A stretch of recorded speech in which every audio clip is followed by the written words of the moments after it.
Lanjut, kita cepat saja. Lalu poin yang kedua, Tuhan yang menyertai Yusuf. Nah, kita kalau baca tadi juga sudah diungkapkan sama Abraham ya, bagaimana Tuhan menyertai Yusuf gitu ya. Komputer juga sudah mengungkapkan bagaimana Tuhan menyertai Yusuf. Dan memang kalau kita lihat kalimat ini sering diungkap. Tuhan menyertai Yusuf, Yusuf disertai Tuhan dan Tuhan membuat semuanya berhasil gitu kan. Yusuf mendapat kasih tuannya gitu ya. Tuhan menyertai Yusuf ini sering sekali. Gitu ya. Dan kalau kita lihat memang, nah kenapa saya menyatukan pembahasan pasal 39 dan pasal 40, karena memang ini punya satu rangkaian yang sama. Punya satu topik besar yang sama. Yaitu apa? Tuhan menyertai orang yang takut akan Dia. Tuhan menyertai umat yang takut akan Tuhan.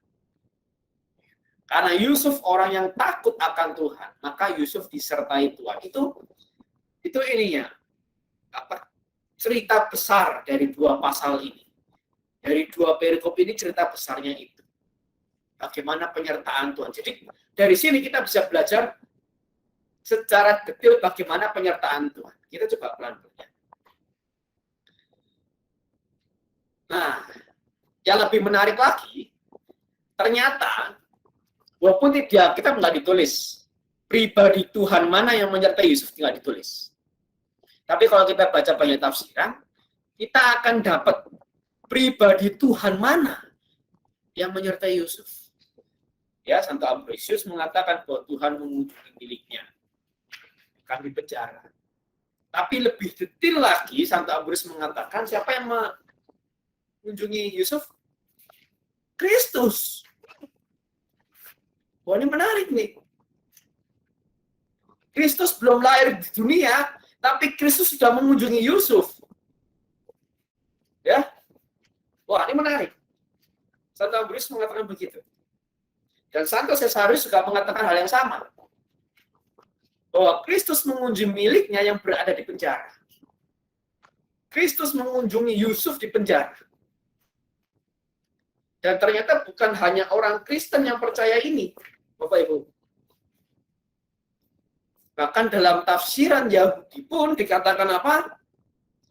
The word of the Lord was Joseph's helper. Firman Allah, sabda Allah, itu yang menyertai Yusuf. Dan kalau Bapak Ibu tadi ikut dari awal, kita baca KKK 53. Yesus Kristus adalah sabda yang menjadi manusia. Yesus Kristus adalah sang firman yang menjadi manusia. Jadi yang menyertai Yusuf ini pribadinya jelas. Spesifik. Yaitu siapa? Sang firman. Kristus. Wah, makanya kenapa pribadi satu Tuhan ini begitu mengerti kondisi Yusuf sampai di penjara. Dan tadi waktu Ko Abraham juga bilang bahwa Yusuf ini seperti Yesus banget. Yes, saya sangat setuju. Minggu lalu juga kita sudah bahas tentang itu. Bagaimana Yusuf ini seperti Yesus sekali. Lah, yang menyertai Yusuf ini adalah Yesus. Ini luar biasa. Ya, dan kita lihat apa efeknya. Penyertaan Tuhan apa efeknya. Lihat ya, kan hanya promosi. Tapi Tuhan memberkati tuannya. Tuhan memberkati orang Mesir yang menjadi tuan atas Yusuf. Ya. Yang kedua apa? Ada karunia. Ya. Dikatakan sini kan bahwa kemampuan untuk menafsirkan mimpi menunjukkan bahwa Tuhan masih bersamanya. Tuhan masih menyertainya. Yes. Keren. Sampai sini siapa dari kita yang pengen disertai Tuhan? Semua pengen, saya percaya. Great. That will be great. Yes. Keren. Gitu. Penyertaan Tuhan ada karunia, penyertaan Tuhan ada berkat. Ya. Tapi itu cuma satu sisi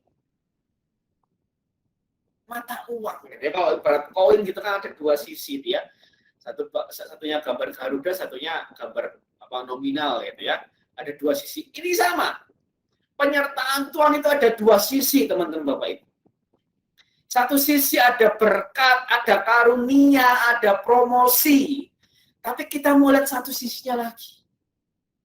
Ada apa di sisi yang lain? Dan itu sangat jelas tergambar dalam kisah Yusuf. Sangat jelas tergambar. Ya, kita lihat di sini. Ini satu sisi penyertaan Tuhan. Baik. Kita lihat. Itu apa? Pertama dia udah dijual ke orang Ismail. Apakah sampai di Ismail saja? Enggak. Dia dijual ke orang Mesir. Apakah sampai di orang Mesir saja? Enggak. Dia difitnah masuk dalam penjara. Apakah cuma sampai di penjara? Tidak. Dia dilupakan di penjara. Inilah penyertaan Tuhan yang kita pelajari untuk dua perikop ini. Ini satu sisi yang lain yang orang nggak banyak suka bahas. Kenapa? Karena nggak mau terlibat di satu sisi penyertaan Tuhan yang lain. Banyak orang mau terlibat cuma di berkat, di karunia, di promosi. Tapi nggak banyak orang mau terlibat di mana? Di sisi ini. Gitu ya? Nggak banyak orang mau terlibat. Malam hari ini kita akan banyak belajar dari Santo Yohanes Chrysostom, salah seorang bapak gereja yang saya juga favoritkan, gitu ya, Santo Yohanes Chrysostom, sang bulu emas. Lihat, Santo Yohanes bilang apa? Ini penyertaan Tuhan. Justru penyertaan Tuhan ini tidak melepaskan Yusuf, tidak membebaskan Yusuf, dan membuat Yusuf jatuh ke perbudakan yang lainnya sampai di penjara. Ini penyertaan Tuhan. Tapi maksudnya apa? Nah, dari penyertaan Tuhan. Maksudnya ini. Tuhan mau lihat ada mutiara yang Tuhan mau sikapkan. Ada hal yang indah yang Tuhan mau singkapkan, gitu ya. Dan ini yang Tuhan mau tunjukkan, yang Tuhan mau tonjolkan dalam diri Yusuf.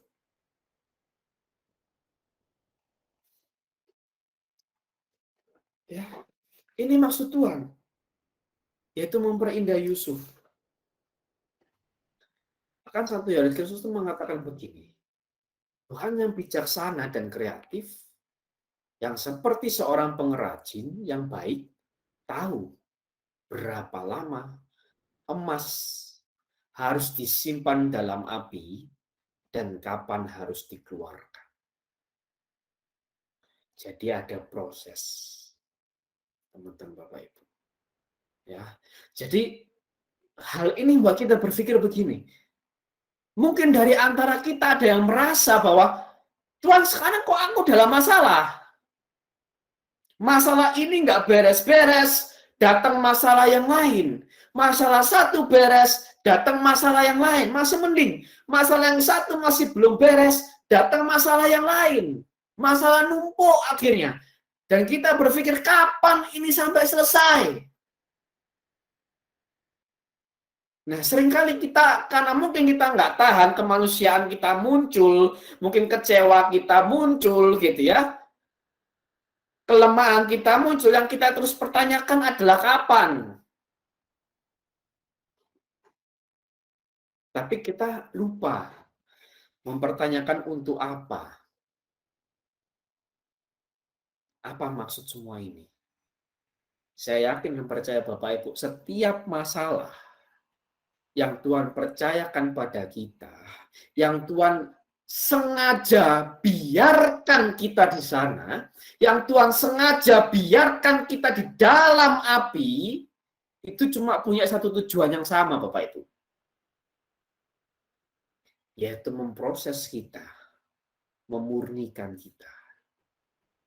Kalau yang nggak murni itu sudah luntur, gitu ya. Kalau orang nambang emas itu kan masih banyak apa zat-zat lain. Jadi bukan emas murni, bukan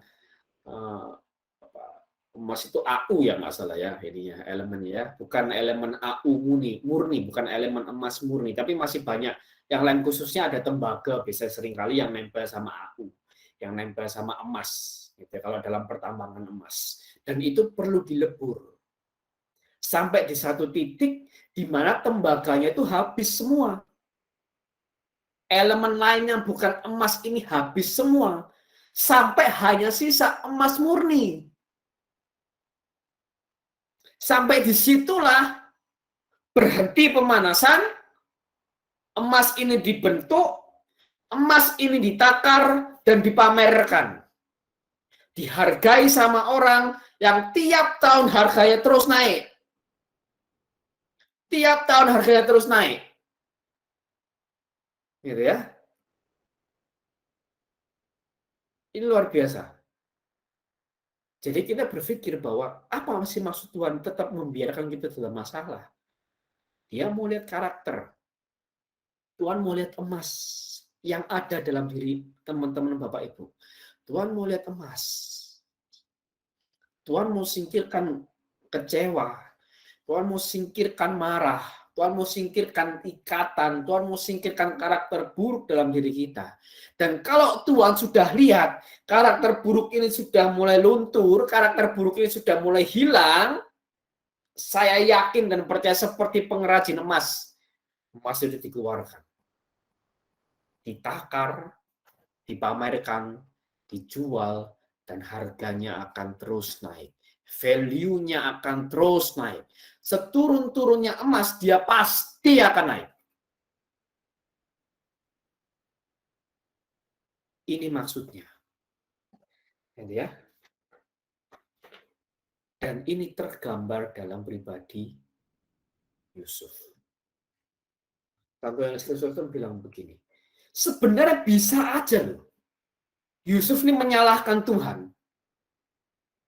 Bisa aja loh Yusuf ini bilang begini, mimpi yang Tuhan kasih dulu itu bohong.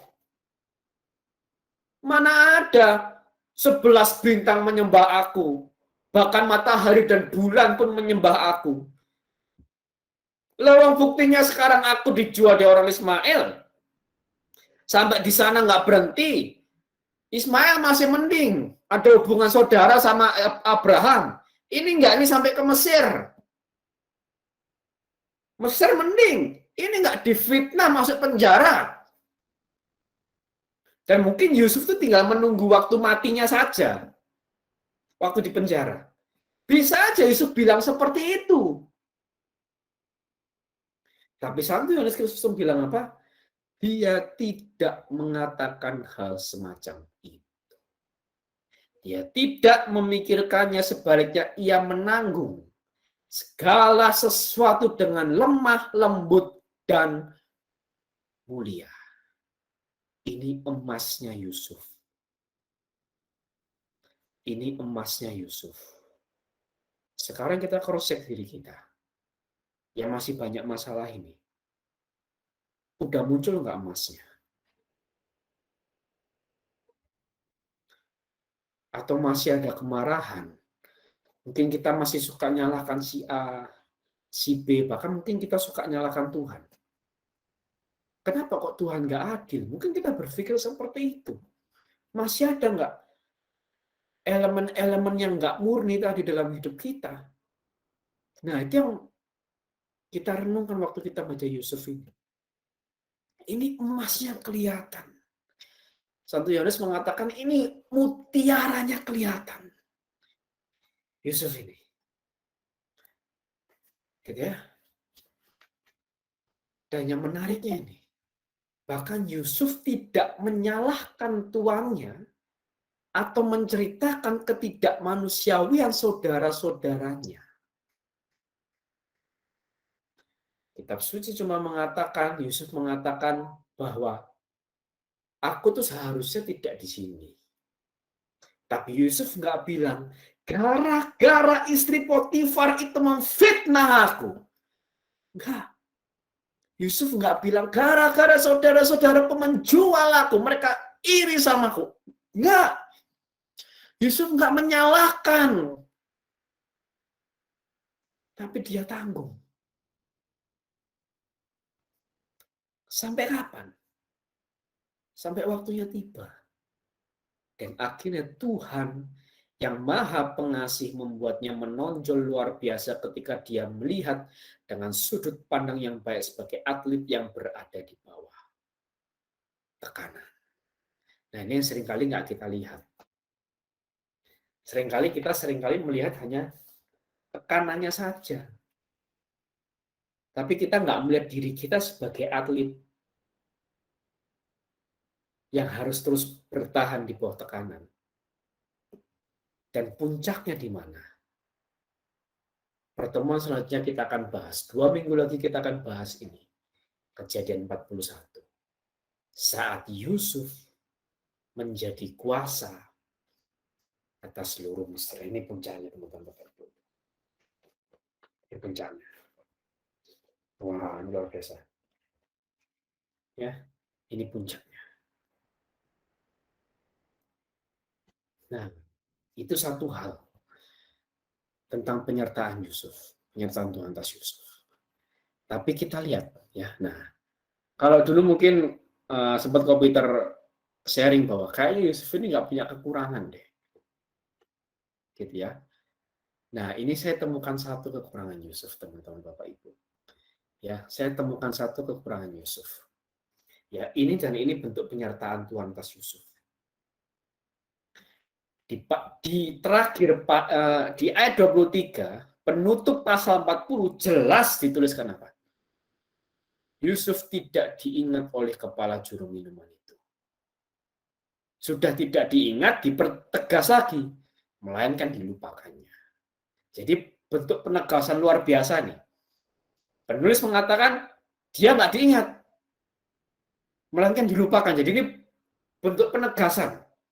Nah, bentuk penegasan yang seperti ini, 2 kali seperti ini, kita perlu cermati. Kenapa? Akhirnya begitu. Kita perlu tanya, kenapa Yusuf dilupakan? Hal ini tidak keluar dari penyertaan Tuhan atas Yusuf. Tuhan biarkan Yusuf dilupakan. Kenapa? Karena ini. Tuhan tidak ingin hamba-hambanya mengandalkan manusia. Ini menurut Jean Baptiste Duhamel. Ini seorang klerus, ya, seorang biarawan, seorang pastor presbiter di Prancis. Jean Baptiste Duhamel. Dia mengatakan begini, Tuhan tidak ingin hamba-hambanya mengandalkan manusia. Jadi bentuk penyertaan Tuhan atas Yusuf apa? Aku nggak mau kamu menduakan percayamu ke aku. Aku mau kamu percaya full sama aku. Dan mungkin itu yang Tuhan mau bilang ke kita malam hari ini. Percaya full sama dia. Dan kalau kita ngerti kondisi Yusuf, bayangin, kenapa kok Tuhan sampai nggak pengen Yusuf ini mengandalkan orang lain? Kita mesti ingat Yusuf di mana? Di Mesir. Banyak dewa-dewa disembah di Mesir. Dewa Ra, Dewa Set, Dewa Osiris, dan lain sebagainya macamnya.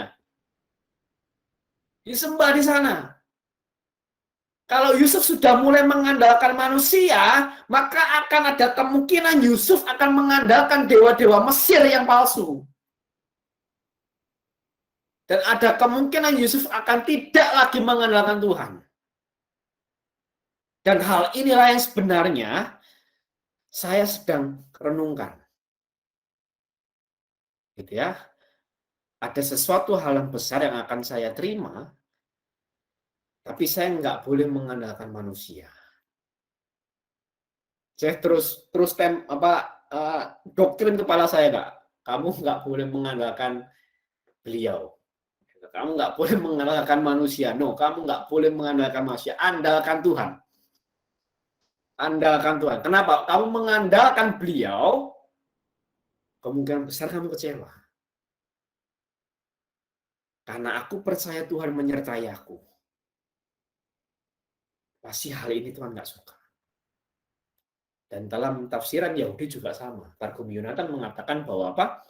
Joseph had withdrawn from the mercy that is above and had put his confidence in the chief butler he waited on the flesh. Yusuf meninggalkan kasih karunia dari atas, dari surga. Kenapa? Karena dia percaya, dia menaruh percayanya kepada juru minum. Ya, bahkan dalam Targum Yerusalem lebih jelas lagi. Joseph left the mercy above and the mercy beneath and the mercy which accompanied him from his father's house. Yusuf meninggalkan kasih karunia dari atas dan dari bawah, dan Yusuf meninggalkan kasih karunia dari yang selalu menyertai dia dari rumah ayahnya, and put his confidence in the chief butler, dan menaruh percayanya kepada juru minum. Blessed shall be the man who trusts in the name of word of the Lord. Siapa word of the Lord? Kristus.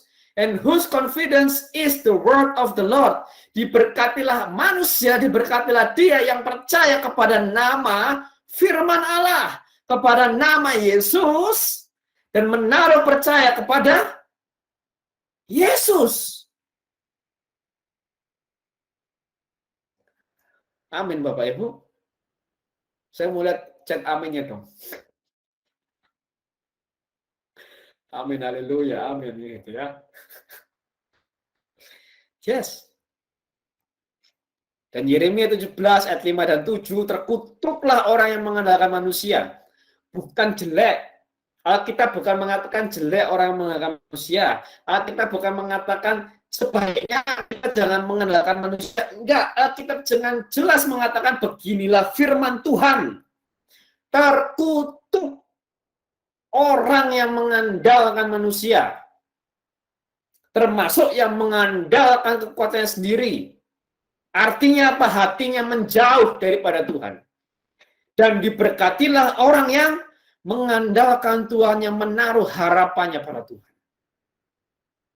Nah, ini kelemahan Yusuf. Yusuf mulai taruh harapannya sama juru minum itu. Yang Yusuf tahu dia akan selamat, yang Yusuf tahu dia akan diangkat. Dan Tuhan nggak suka. Karena Tuhan sertai Yusuf, Tuhan nggak suka hal itu ada dalam hati Yusuf. Nah, ini hal menarik ya. Tadi waktu Kobra mengatakan bahwa Yusuf ini seperti Yesus sekali. Yes, saya setuju. Pasal pertemuan lalu kita sudah bahas bahwa Yusuf juga ditolak, gitu. Yusuf dijual seperti Yesus dijual. Ya, tadi Abraham sudah membahas itu. Dan malam hari ini satu quote Fuldius, ini jarang didengar nih satu ini nih, ya kan? Jarang didengar satu quote Fuldius, salah seorang bapak gereja mengatakan begini. Ini bisa dibaca, cuma saya kasih ini ya, kasih apa? Kesimpulannya saja. Jadi begini. Yusuf di penjara itu mengungkapkan atau menubuatkan Yesus yang akan disalib. Seperti Yusuf yang di penjara karena difitnah, Yesus disalib pun karena difitnah. Seperti Yusuf yang di penjara bersama dua orang lain, Yesus juga disalib bersama dengan dua orang lain.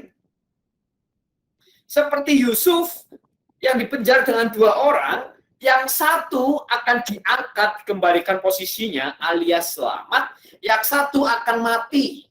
Sama seperti Yesus, ketika Yesus disalib, orang di sebelah kanannya, Yesus mengatakan apa? Saat ini juga engkau bersama dengan aku di Firdaus. Selamat. Dan tradisi suci mengatakan beliau ini namanya Santo Dismas. Yang di sebelah kanan Yesus. Yang di sebelah kiri malah mengusir Yesus. Kepalanya dipatok oleh burung gagak, kalau saya tidak salah, dan akhirnya mati. Ini mengungkapkan itu. Jadi bagaimana kemiripannya luar biasa. Kemiripannya luar biasa. Dan nanti kalau pasal-pasal selanjutnya kita bahas, Yusuf keluar dari penjara itu seperti Yesus yang bangkit dari kematian. Yusuf menyelamatkan ke-11 saudaranya, itu seperti Yesus yang bangkit dari kematian dan menyelamatkan seluruh umat yang percaya kepada dia. Jadi kemiripannya itu luar biasa. Yusuf dengan Kristus ini. Tadi yang sudah dibilang sama Abraham, yes. Kemiripannya luar biasa, makanya keren. Keren sekali Yusuf. Ya. Maka masuk akal kalau bapak duniawinya Yesus itu namanya Yusuf. Ya. Karena sekeren ini nih Yusuf. Walaupun orang yang berbeda. Nah dari sini kita belajar 3 poin. Bahwa Tuhan yang membiarkan umatnya tetap dalam masalah untuk memprosesnya menjadi emas. Sampai waktu untuk mengangkat umatnya itu tiba. Yang kedua, Tuhan tidak ingin diduakan. Tuhan mau setiap umatnya menaruh percaya penuh kepadanya. Yang ketiga, kisah Yusuf yang dipenjara dengan 2 orang yang berbeda nasib menubuatkan misteri Kristus yang disalib dengan 2 penjahat yang berbeda nasib. Nah, ini nasibnya dalam tanda kutip karena ini menyangkut keselamatan abadi. Kasih Yesus nasibnya dalam tanda kutip. Ya, itu ya poin yang kedua tentang penyertaan. Oke, 10 menit lagi kita berjumpa.